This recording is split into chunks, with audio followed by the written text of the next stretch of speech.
Hello everyone, and congratulations to the class of 2020, as well as your parents, your teachers, and everyone who helped you get to this day.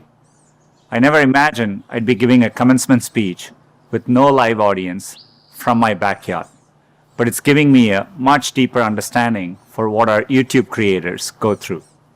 And I certainly never thought I'd be sharing a virtual stage with the former president, a first lady, a Lady Gaga, and a Queen Bee, not to mention BTS.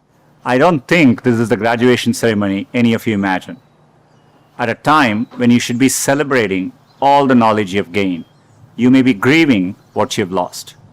The moves you planned, the jobs you earned, and the experiences you were looking forward to. In bleak moments like these, it can be difficult to find hope. So let me skip right to the end and tell you what happens. You will prevail. That's not really the end of the speech, so don't get too excited. The reason I know you'll prevail is because so many others have done it before you.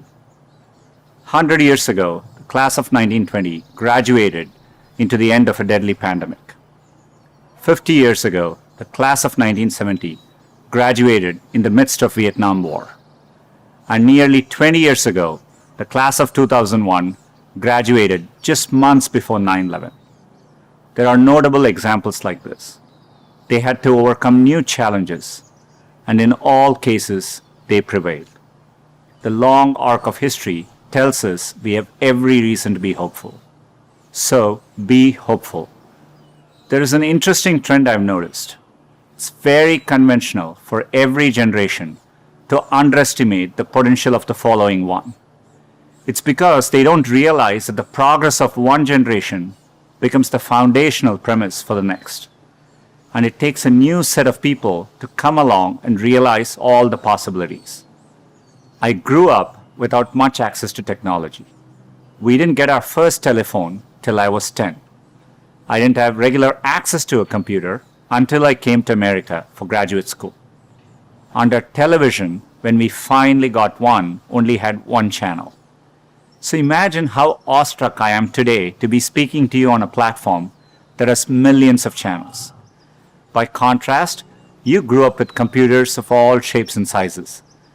The ability to ask a computer anything, anywhere, the very thing I've spent my last decade working on, is not amazing to you. That's okay. It doesn't make me feel bad. It makes me hopeful. There are probably things about technology that frustrate you and make you impatient. Don't lose that impatience. It'll create the next technology revolution and enable you to build things my generation could never dream of. You may be just as frustrated by my generation's approach to climate change or education.